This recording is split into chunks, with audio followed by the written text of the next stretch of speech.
seus olhos mais uma vez. Pai querido, eis-nos aqui para ouvir a tua voz. Te glorificamos, Senhor, porque o Senhor nos trouxe aqui e o Senhor tem algo para nos falar. Somos gratos porque fomos escolhidos e atraídos até esse lugar para ouvir a tua voz. Que nada nos distraia, que nada roube aquilo que o Senhor mesmo preparou para cada um de nós.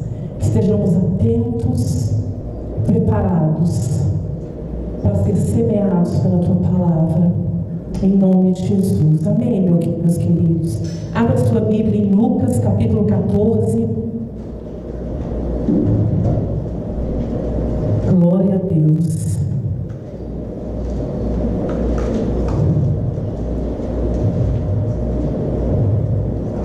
Jesus, ele era... Está com problema mesmo o relógio. Jesus, ele era atraído. Aliás, Jesus atraía multidões. Jesus atraía todo tipo de pessoas para próximo dele, não é verdade? Olha aí para a pessoa que está do seu lado e fala assim: você foi atraído até Jesus. A gente acha que foi uma escolha nossa. Ah, inocente. A gente acha que foi a gente que decidiu se arrumar, por exemplo, hoje vir. A gente acha que um dia, a gente que abriu o coração para Deus e disse sim para Ele. Mas na verdade foi tudo providência dele mesmo para nos atrair até Ele. Você está aqui porque o Senhor quis que você estivesse aqui, porque Ele te chamou e te atraiu até esse lugar. Só que muitas vezes nós achamos que o Senhor nos quer perto dele somente para nos fazer pessoas melhores, para nos melhorar, para nos curar, para nos libertar, para nos abençoar, para fazer uma obra na nossa vida. É verdade que o Senhor tem uma obra na minha e na sua vida, mas existe um clamor de Deus muito mais profundo e muito mais evidenciado em todos os chamamentos dele nos evangelhos, para mim e para você. Você não vê, por exemplo, Jesus falando: vem me siga, que a sua vida vai ser muito mais fácil. Você não vê Jesus falando: vem me siga, que eu vou curar você. A cura era consequência dos momentos com Ele. A libertação que ocorria era consequência desses momentos de intimidade com Ele. A transformação na vida daqueles 12 discípulos e de muitos daquelas multidões é uma consequência do envolvimento profundo. Na verdade, muito mais que um envolvimento, que quando você se envolve com alguém é uma coisa superficial, mas um comprometimento com Jesus. Acontece que fica muito fácil seguir o evangelho que só nos promete, que só nos oferece. Seguir um evangelho onde a gente abre e vê milagres maravilhosos, prodígios maravilhosos. Mas quando nos deparamos com exigências sérias, com mandamentos rígidos, inegociáveis, a gente arranja desculpas.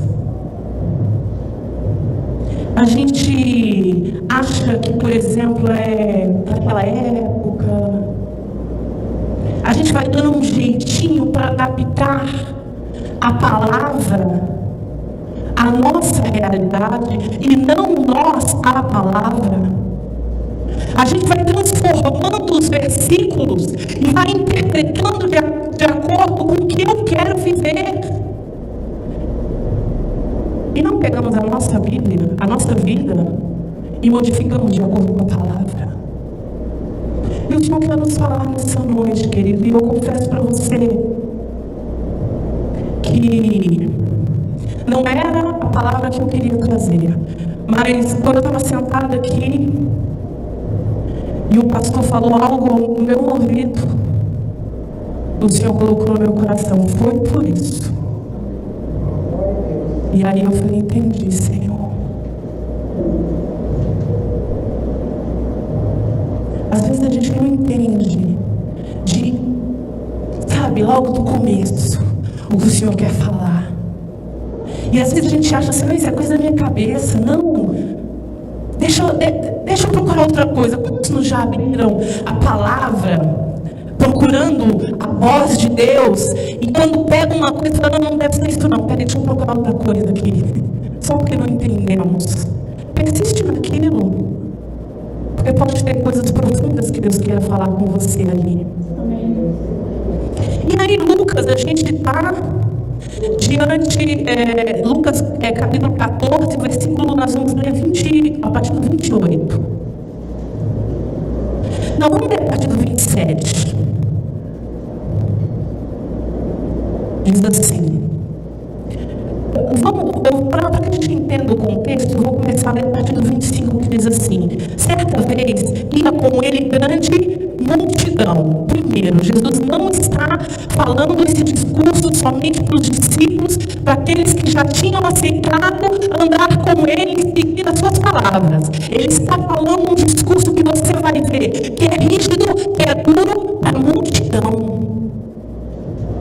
Multidão ali tinha todo tipo de pessoa, tinha ali os curiosos, tinham ali aqueles que não entendiam, que estavam ali buscando alguma coisa, simplesmente.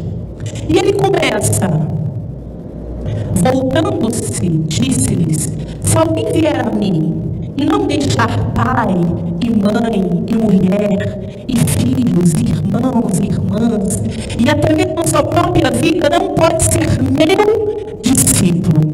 E aqui ele está falando num contexto que era muito comum, porque ali existiam muitos rabinos, que eram seguidos por pessoas que tinham discípulos, mas ele está ali introduzindo algo diferente, não é um discípulo qualquer. Discípulos existem muitos, seguidores existem muitos, mas eu estou falando aqui para aqueles que quiserem ser meus discípulos. Meus discípulos. Eu quero ser discípulo de Jesus. E aí, qualquer que não tomar a sua cruz e não vier após mim, não pode ser meu discípulo. E aí, às vezes, a gente fala assim, todo mundo tem a sua cruz. E a gente acha que é um peso, que é alguma dificuldade que a gente vai carregar. E o Senhor quer nos mostrar nessa noite o real significado da cruz. A cruz não é algo que você tem que carregar a vida inteira. A cruz é sinal de morte. A cruz era usada, quem carregava a cruz eram aqueles que estavam condenados, estavam indo para a morte. Jesus está falando que quem não morrer não pode ser meu discípulo.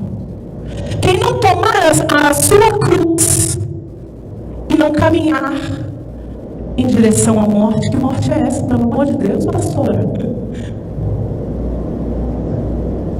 Nós vamos entender. Se alguém de vós está querendo construir uma torre, não se assenta primeiro a fazer as contas dos gastos para ver se tem com que acabar? Jesus está falando aqui, queridos, é assim. Você tem certeza que você vai até o fim com a decisão de me seguir? Você calculou os custos de seguir Jesus? Você parou para calcular o que você vai ter que abrir mão para seguir Jesus? Nós vivemos num tempo, numa geração de facilidades. Queremos conquistar as coisas de forma fácil, sem pagar preço. E eu quero te dizer que, infelizmente, sem pagar preço, não se tem conquista. Sem pagar preço, não se tem vida eterna. Burlando, não se tem vida eterna. E aí Jesus está falando assim: qualquer que vai construir uma torre, precisa parar e calcular se vai ter com o que terminar. Precisamos estar dispostos a ir até o fim, com a nossa decisão de iniciar a nossa vida com Cristo. Com a nossa decisão de matar o nosso eu, de crucificar a nossa carne, de negar a nós mesmos, de renunciar. Porque é muito fácil no meio do caminho falar: não, eu não quero mais. Porque é muito fácil no meio do caminho descobrir que não se tem mais recursos emocionais, espirituais, financeiros, seja lá quais forem, e falar: não quero mais. Olha o que acontece. Para que não aconteça que depois de haver colocado os alicerces e não podendo acabar, todos os que o virem comecem a zombar dele. Ué, aquele ali não disse que era crente, que tinha se convertido? Não era aquele ali que disse que tinha aceitado Jesus? Ele não tinha parado de fumar? Ele não tinha parado de se prostituir? Ele não tinha mudado de vida? Ele não tinha isso? Ela não tinha isso? Esse é o contexto. Esse é o contexto. E aí, dizendo: este homem começou a construir e não pôde acabar. Ou qual é o rei que, indo para combater outro reino, não se assenta primeiro para calcular se com 10 mil pode enfrentar o que vem contra ele? Precisamos ter esse entendimento. Estamos sim numa batalha. E não se entra numa batalha achando que vai assim de qualquer jeito, de qualquer maneira. Senta, se calcula, pede ajuda. O que está faltando? O que eu preciso? Porque eu estou diante de uma luta, eu estou diante de uma guerra, eu preciso vencer isso, eu tenho inimigos para combater, e eu não posso ir de qualquer jeito. Estamos falando do reino dos céus, estamos falando de salvação, estamos falando de uma vida no altar que terá como consequência uma vida na eternidade. Glória a Deus. 32. Se não puder enfrentá-lo, estando o outro ainda longe, manda embaixadores e propõe-lhe acordo de paz. Da mesma forma, qualquer de vós que não renuncia a tudo o que tem, não pode ser meu discípulo. E eu quero te dizer que tudo que tem é muita coisa. Vira a pessoa que está do seu lado e fala assim: é muita coisa. O que você tem? E aí o Senhor me fez descobrir algumas coisas que eu tinha. Sabe por que eu tinha? Porque eu não tinha entregue para Ele ainda. Era meu.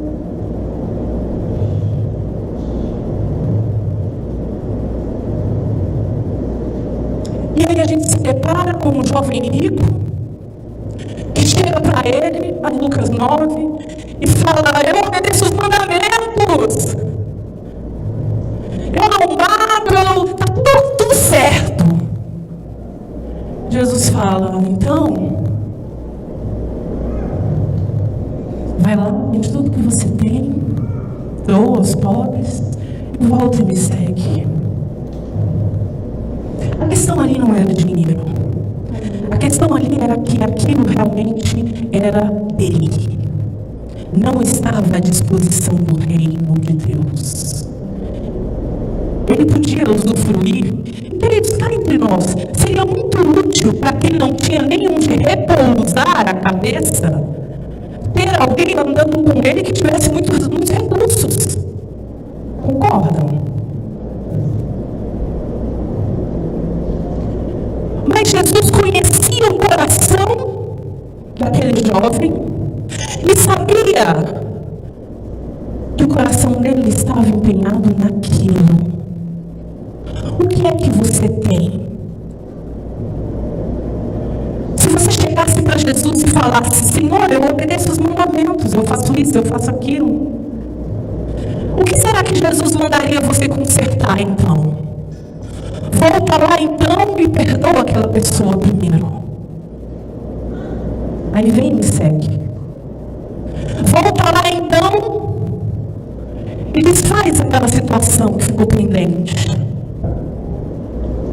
Volta lá então e aprende primeiro a tratar bem as pessoas. Ser testemunho. O que é seu? O que é só seu? Porque o versículo é muito claro. Da mesma forma, qualquer de vós que não renunciar a tudo o que tem, não pode ser meu discípulo. Você percebe que a pregação de Jesus não é uma pregação bajuladora, não é uma pregação que passa a mão na cabeça, que oferece facilidade. Ele não chamou aquela multidão falando: ajunta as multidões ali que eu vou fazer um discurso e daqui a pouco vai sair todo mundo próspero. E eu vou resolver. Não foi isso. Quer ver um exemplo? Abre a sua Bíblia aí em Mateus 4. Volta lá em Mateus 4. Olha como ele chamou 3 dos seus discípulos.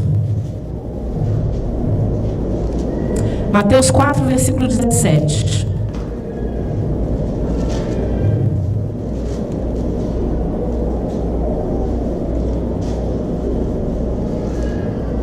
Diz assim: desde então começou Jesus a pregar: arrependei-vos, pois está próximo o reino dos céus. Olha a pregação de Jesus: se arrependa, porque está próximo o reino dos céus.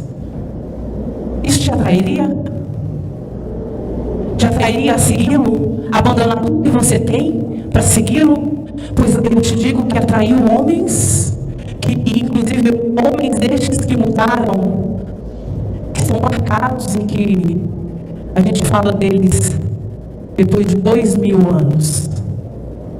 E aí no versículo 19, andando Jesus junto ao mar da Galileia, viu 2 irmãos, Simão, chamado Pedro, e André. Eles estavam lançando as redes ao mar, pois eram pescadores. Disse Jesus: vinde após mim, e eu vos farei pescadores de homens. Isso te atrairia? Eu passo um homem. Você está trabalhando, é o sustento da sua casa.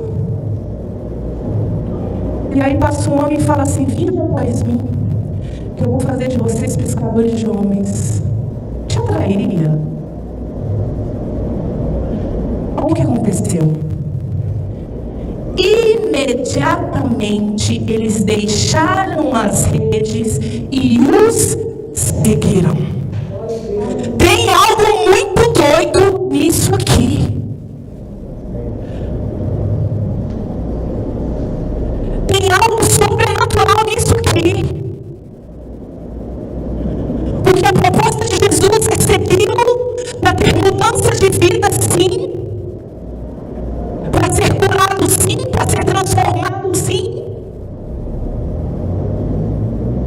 Mas a principal é te resgatar do inferno para o céu. Resgatar do inferno para o céu.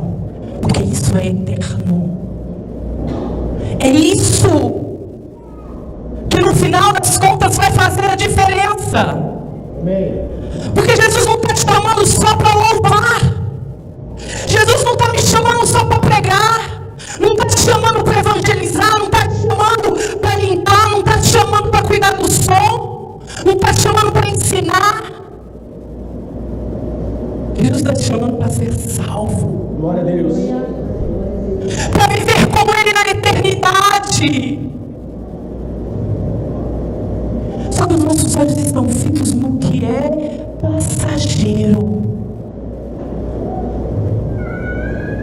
E a gente acha que Ele está chamando a gente para isso aqui. Isso aqui é a passagem. Amém. Glória a Deus. É um pontinho na linha da eternidade. E aproveitemos esses momentos aqui. Glorifiquemos ao Senhor nesses momentos aqui. Porque aqui será determinado a sua eternidade. É nesse pontinho que se decide qual será a sua eternidade. Mas aí continua. Indo um pouco mais longe, viu outros dois irmãos, Tiago, filho de Zebedeu, e João, seu irmão. Estavam num barco em companhia de Zebedeu, consertando as redes. Quando Jesus os chamou, esses aqui ainda estavam num momento de crise. Estavam consertando as redes, estavam com problema. Quando Jesus os chamou, e eles, deixando imediatamente o barco e seu pai, seguiu. Isso é normal? Não é normal. Eles podiam virar para Jesus e falar assim: deixa eu te falar, ele está com um problema aqui. Isso aqui é o nosso sustento. Precisa arrumar isso aqui. Tem algo sobrenatural por trás disso, que o Senhor quer nos ensinar nessa noite.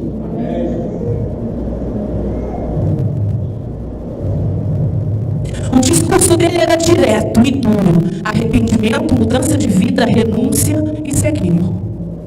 É isso. Não tinha blá blá blá, não tinha enfeite, não tinha. Era direto. As outras coisas que aconteciam no caminho eram bônus. Era o carinho de Jesus, era o cuidado de Jesus com os detalhes da nossa vida. E Ele cuida dos detalhes. Amém, queridos? Ele se agrada em satisfazer os desejos do seu coração, mas isso é consequência dos momentos caminhando com Ele. É consequência de uma vida com Ele. Jesus pode mudar qualquer circunstância, qualquer situação. Jesus pode mudar tudo.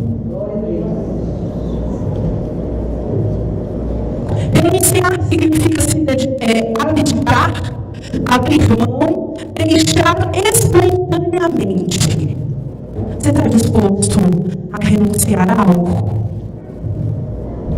Vou dar um exemplo aqui para deixar claro que às vezes a gente trata a renúncia como algo doído, sofrido, como algo.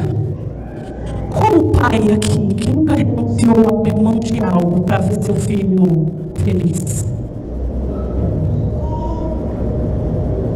Como a mãe aqui, que nunca deixou de comprar uma roupa para si, para ir lá comprar para os filhos.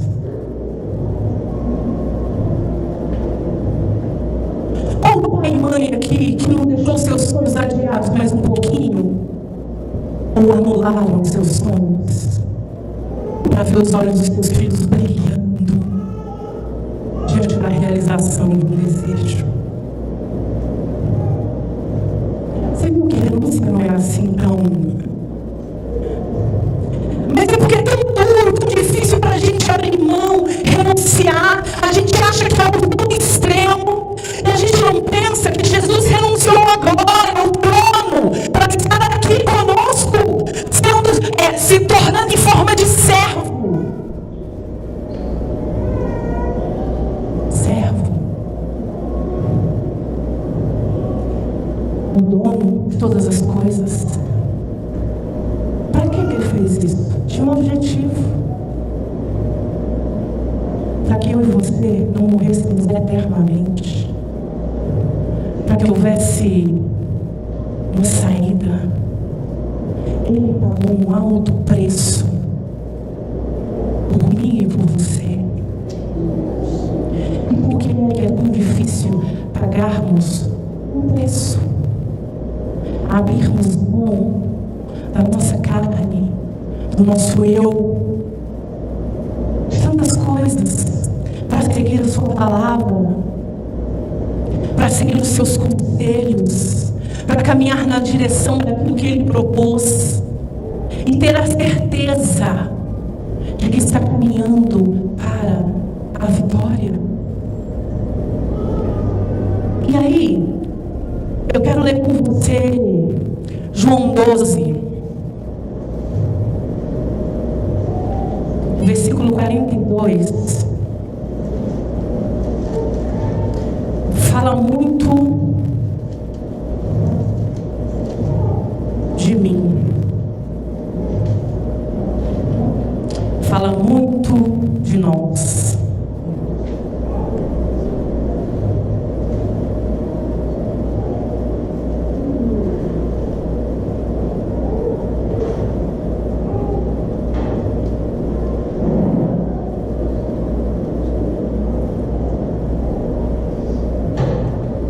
Versículo 42 diz assim: contudo, muitos entre as autoridades creram nele, em Jesus. Mas por causa dos fariseus, não confessavam a sua fé, pois tinham medo de ser expulsos da sinagoga, pois amavam mais a glória dos homens do que a glória de Deus. Dói, não dói, queridos? 12, 42. Jesus está aí pregando, fazendo milagres, ensinando. Muitas autoridades, os homens importantes, olhavam aquilo admirados, inclusive dos fariseus. Nicodemos é um exemplo disso, depois a gente vai olhar. E eles olham aquilo e eles creem em Jesus, nas obras que Ele fazia. Mas a palavra de Deus aqui diz que eles não confessavam a sua fé, porque tinham medo de serem repreendidos. Eles tinham vergonha, porque eles amavam mais a glória dos homens do que a glória de Deus. Porque eles amavam mais o reconhecimento dos homens, a bajulação dos homens, o tapinha nas costas dos homens, o muito obrigado dos homens, os elogios dos homens, a rodinha em que eles eram importantes entre os homens.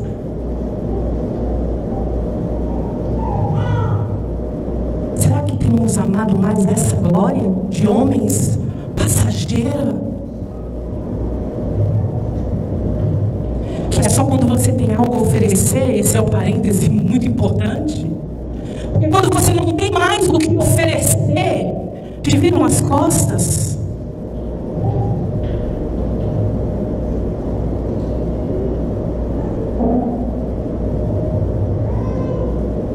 Poder, status, fama, bens, aprovação humana, bajulação, tudo vaidade.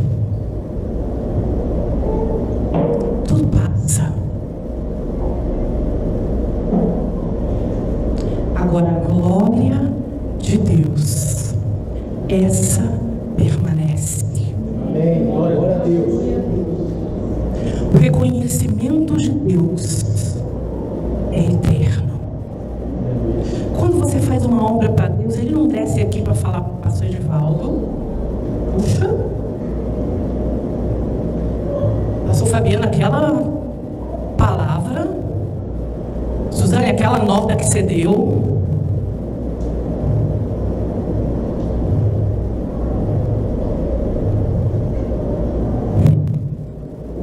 O que é isso? Perto da glória que há de ser revelada em nós. O que é um elogio? Perto do que Deus tem preparado para mim e para você. Deus, Ele não está preocupado em ficar inflando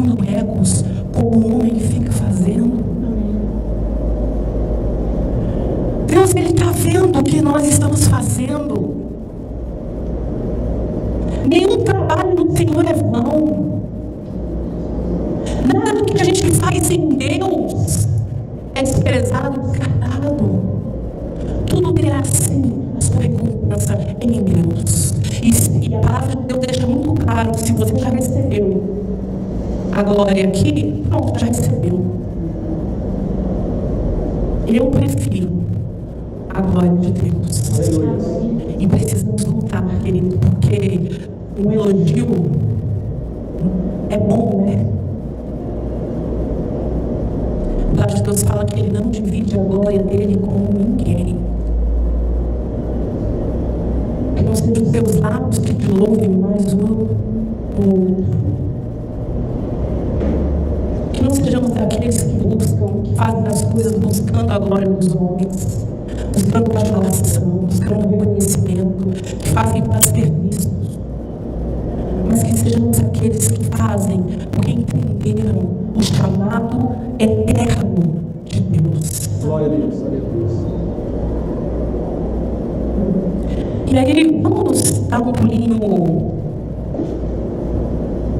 lá em Números 11. Aí eu falei de Nicodemos, porque Nicodemos foi ter com Jesus à noite. Talvez, mas não sabemos. Porque nele também havia esse medo. Ele venceu isso e foi, ainda que à noite. E ele foi.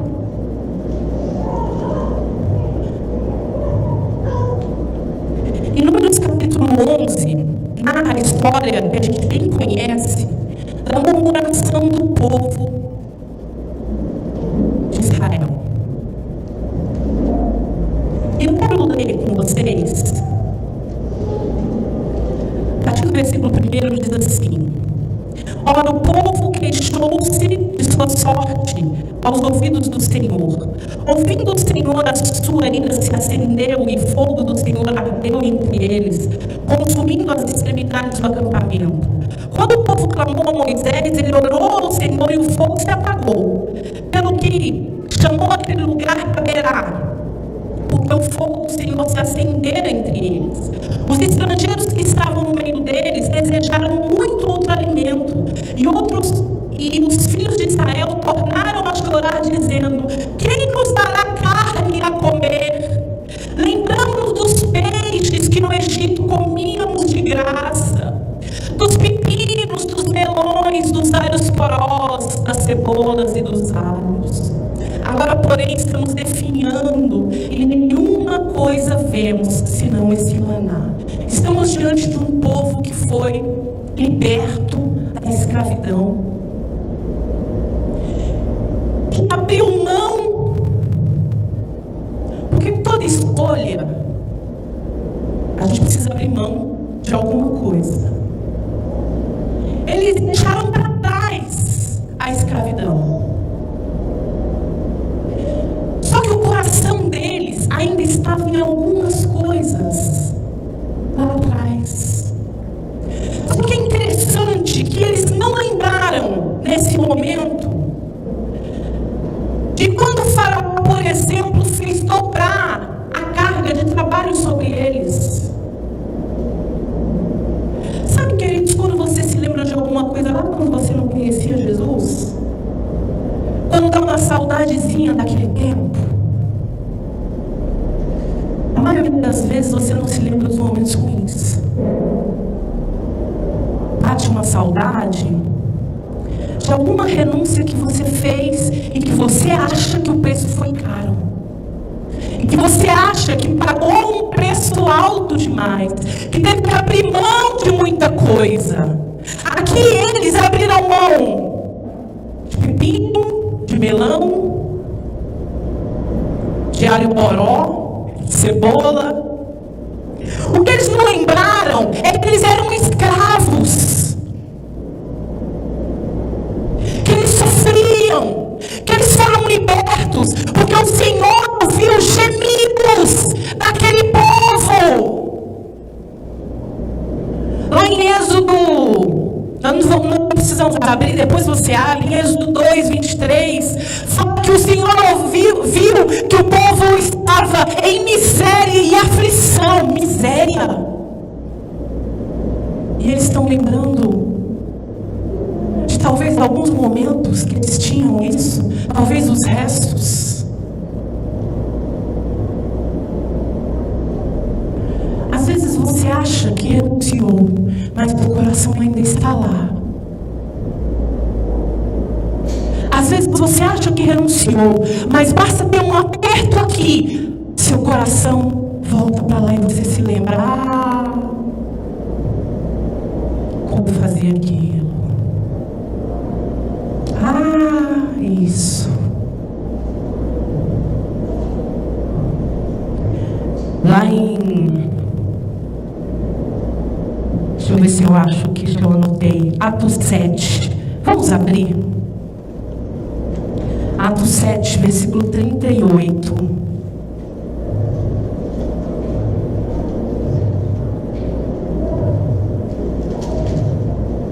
Onde está seu coração? Está aqui? Ou está nas renúncias que você teve que fazer para servir ao Senhor? Está lá achando que, se eu ainda tivesse aquilo, se eu ainda pudesse.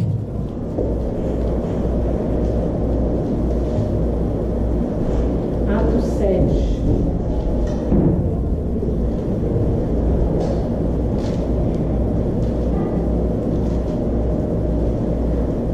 Só eu não achei, né? Versículo 38.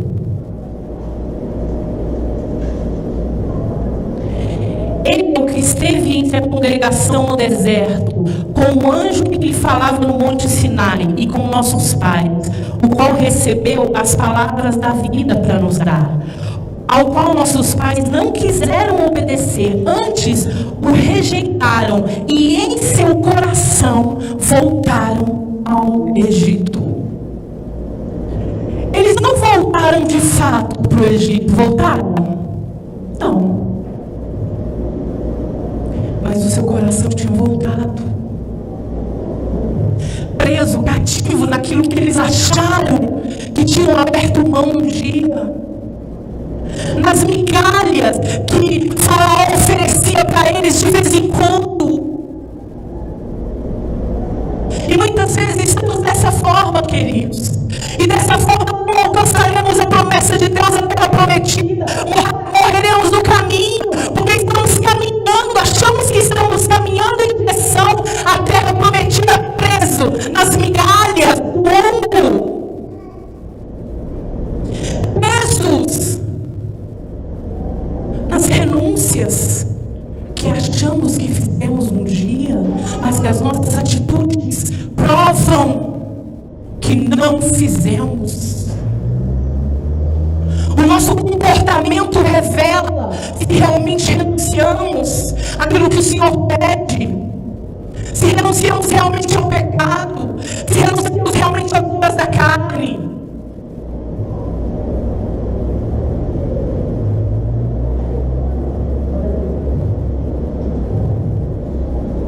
Eles não voltaram para o Egito, mas no seu interior eles viviam lá. Você pode estar dentro da igreja, mas no seu interior está vivendo no mundo. Você pode não estar no mundo, mas o seu coração está apegado a migalhas. E perceba, geralmente são coisas que nos fazem sofrer. Certa vez uma pessoa me falou, teve que abrir mão de muita coisa, mas essa pessoa ela não estava reclamando, ela estava contando um testemunho. Eu tive que abrir mão de muita coisa para estar servindo ao Senhor. Uma hora eu falei: você abre mão de quê? Me fala de quê? Porque a gente lembra dos finais de semana na farra, a gente lembra das rodinhas de amigo de vez em quando, mas não lembra todo dia a cabeça no travesseiro angustiado, mas não lembra o vazio que sentia, mas não lembra de depressão, de solidão no meio da multidão. A gente lembra de momentos isolados e acha que tive que abrir mão. Abrir mão de quê? Abrir mão de uma vida, na verdade, de miséria, de angústia, para viver com um Deus que pode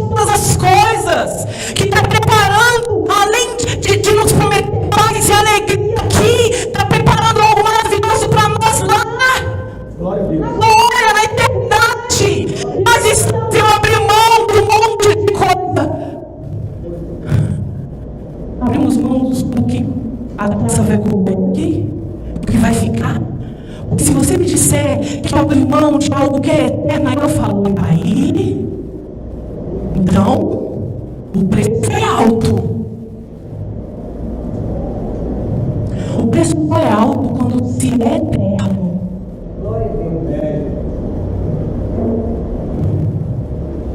Aleluia.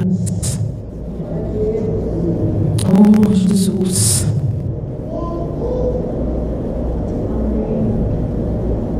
Eu assim, estou indo, estou caminhando, mas vou morrer no caminho. O povo foi assim. Eles não entraram, queridos. Eles não entraram. Tinha uma promessa maravilhosa para desfrutar. Eu e você temos algo poderoso, maravilhoso para desfrutar. Enquanto os nossos olhos estiverem apegados em migalhas do passado, não alcançaremos a promessa. Enquanto acharmos que o preço está alto demais, é porque não reconhecemos que o prêmio é soberano. Sabe, porque quando a gente olha para o prêmio e a gente reconhece,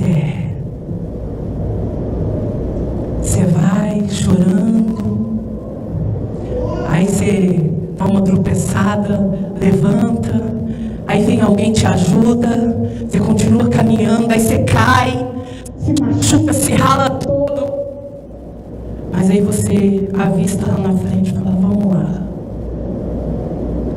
A caminhada pode ser assim, ela não precisa ser perfeita, sorrindo o tempo todo, indo, caminhando. Pode ter seus altos e baixos, nós somos assim. Contanto que prossiga, que permaneça, que persevere. Não está dando conta sozinho, pede ajuda, pede socorro. E o seu maior socorro vem do alto. Vem daquele que te sustenta, que te dá, sabe, refúgio na hora certa, que te dá colo, que sabe das suas lágrimas.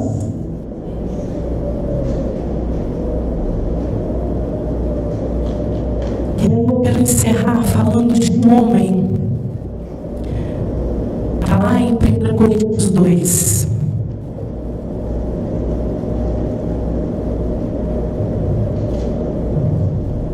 É um dos exemplos, nós poderíamos citar vários, mas é um dos exemplos na Bíblia de homens que renunciaram até o fim. 1 Coríntios 2.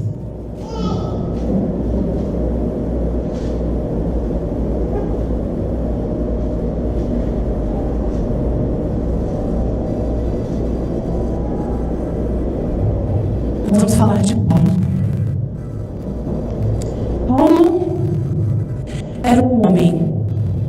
Primeira coisa, ele era fariseu, estudioso, zeloso com a palavra, com a lei. Pensa numa pessoa cuidadosa.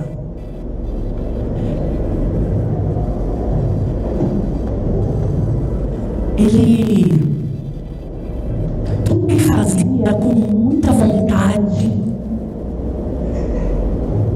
com muita determinação.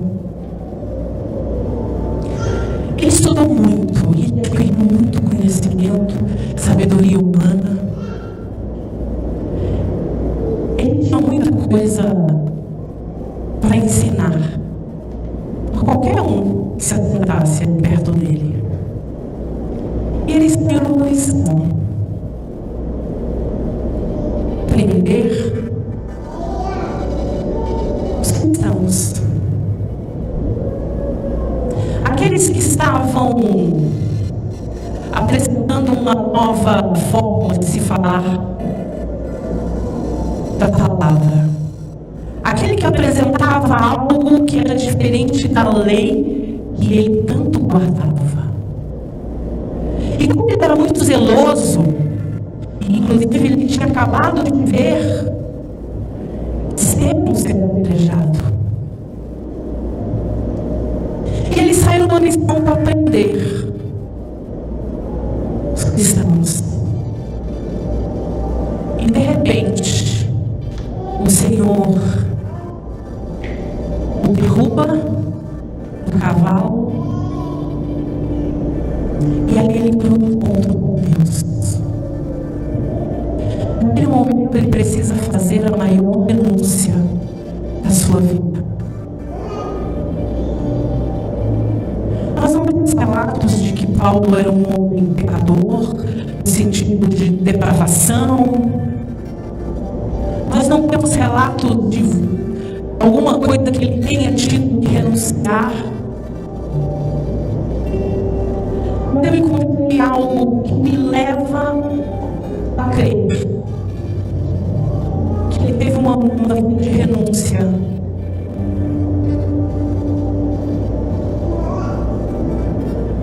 No versículo 1 de capítulo 2 fala assim: eu, irmãos, quando fui ter convosco, anunciando-vos o testemunho de Deus, não fui com sublimidade de palavras ou de sabedoria, pois nada me propus saber entre vós, senão a Jesus Cristo, e esse crucificado. E eu estive convosco em fraqueza, em temor e em grande temor. Nós estamos falando de um homem extremamente culto,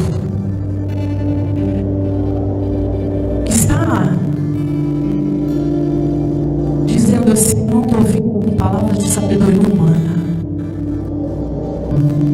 não estou ouvindo com eloquência, eu me propus nada a saber.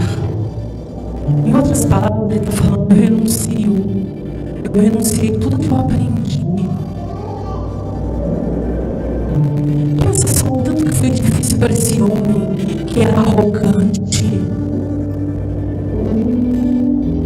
abrir mão de tudo, de uma vida inteira de conhecimento, de estudo, de busca.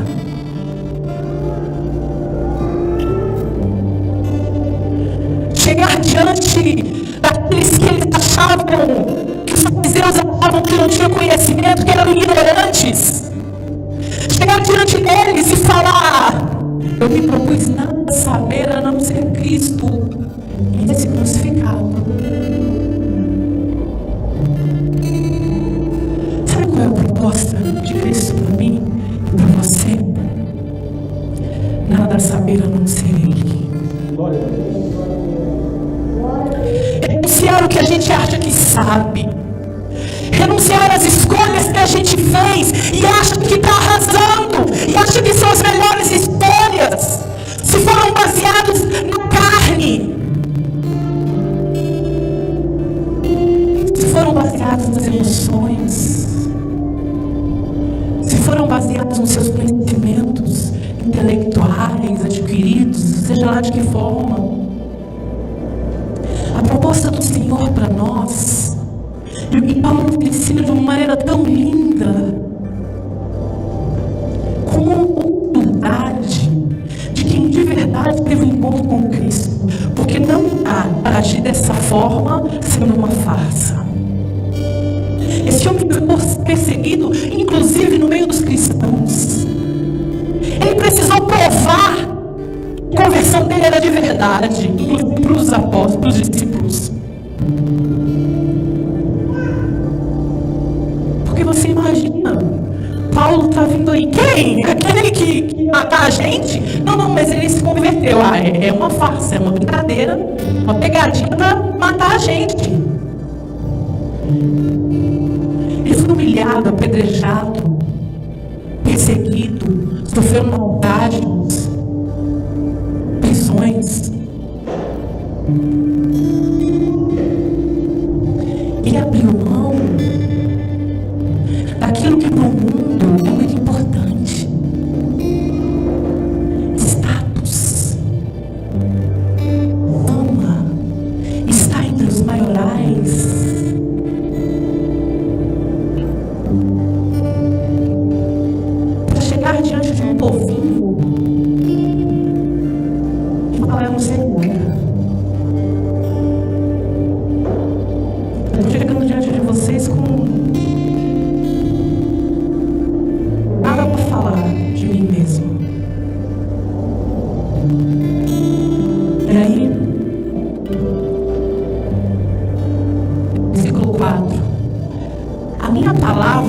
pregação não consistiram em palavras persuasivas de sabedoria humana, mas em demonstração do Espírito e de poder. Porque quando você renuncia ao que você acha que sabe, o Senhor manifesta a glória dele na minha e na sua vida. Ele está falando assim: olha, a minha pregação não tem nada de mim, porque eu não sei nada. A única coisa que eu sei é Cristo.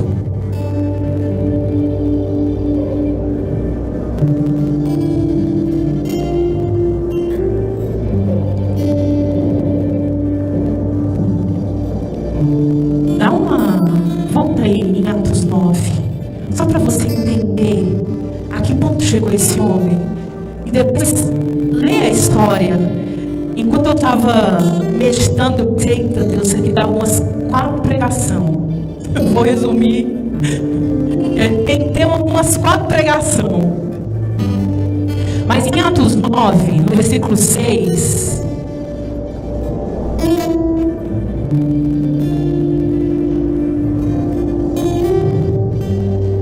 aqui fala da conversão dele a caminho de Damasco.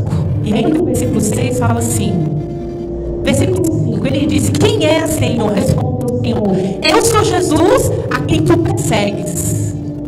Agora levanta-te, entra na cidade, lá te será dito o que te convém fazer. O homem daquele, de repente, recebe uma ordem de uma voz do céu, falando assim: vai, e eu vou mandar dizer para você o que você tem que fazer. Renuncia o seu orgulho, renuncia o que você acha que sabe, renuncia os seus planos, renuncia a sua missão. A partir de agora, quem conduz a sua vida sou eu. Renuncia. O que o Senhor nos pede, queridos, é renuncia. Não dá mais para seguir o Senhor achando que não tem que pagar preço. Não dá mais para falar: depois eu me acerto com Deus, e caminhando de qualquer jeito. A decisão é diária, o ajuste é diário, a renúncia é diária. A boa notícia é que se com Ele morremos, com Ele também viveremos. Agora, para encerrar de verdade, vamos lá em Tito.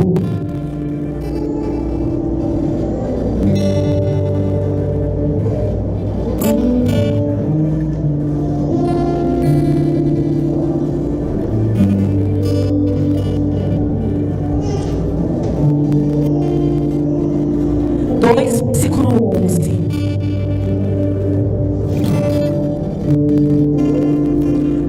Versículo 11. Oh, aleluia. Aleluia. Deus é bom, queridos. Ele está no nosso meio. Oh, o Senhor está fazendo homens e mulheres se desapegarem de migalhas, de coisas que estão lá no Egito. Os olhos estão postos lá. O Senhor está fazendo, querido, o que deixamos a glória de homens. Oh, Jesus. No versículo 11 diz assim: a graça de Deus se manifestou, trazendo salvação a todos os homens. Ela nos ensina, essa graça nos ensina a abandonar a impiedade, as paixões mundanas, para que vivamos nesse presente século sóbria, justa e piedosamente, guardando a bendita esperança e o aparecimento da glória do nosso grande Deus e Salvador, Cristo Jesus, o qual a si mesmo renunciou, se entregou, querido, a fim de remir-nos de toda iniquidade e purificar para si um povo todo seu, zeloso de boas obras. Aleluia. Coloque-se de pé.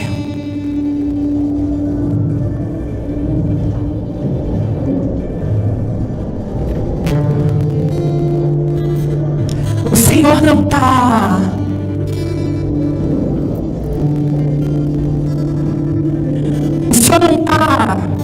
prometendo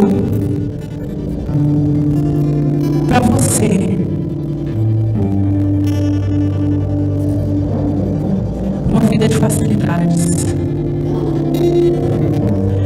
Nessa noite Ele exige um posicionamento,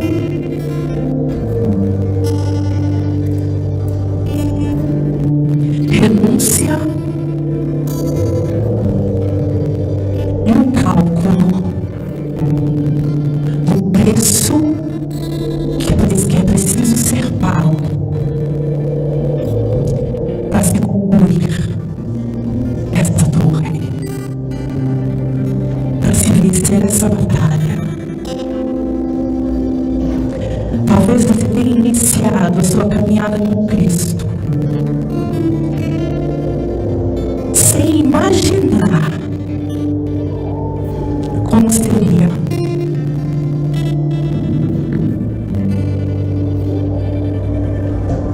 Que o Espírito Santo de Deus possa mover o seu coração nessa hora, fazer você tirar os olhos daquilo que são passageiros, daquilo que é passageiro,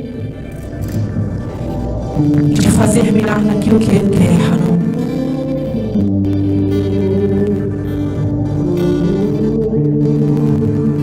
Ele tem cura para você, mas é na caminhada. Ele tem libertação, é na caminhada.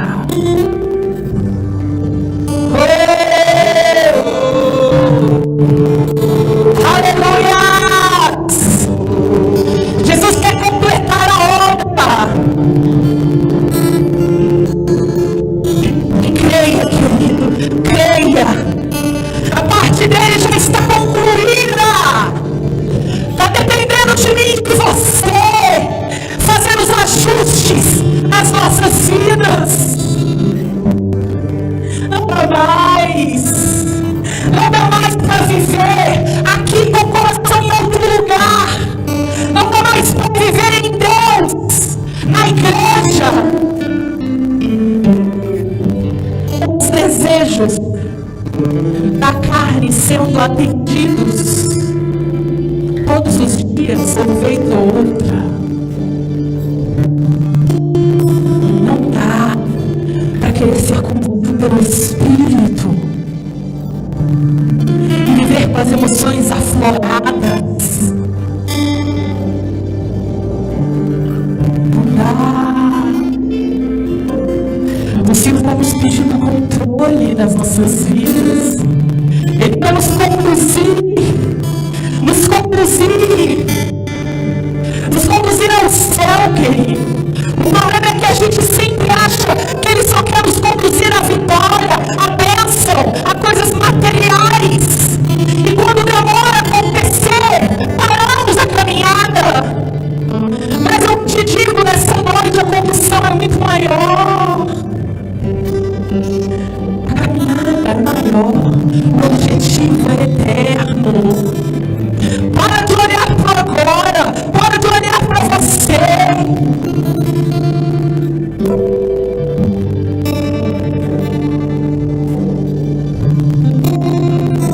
Eu não sei se você faz parte de uma multidão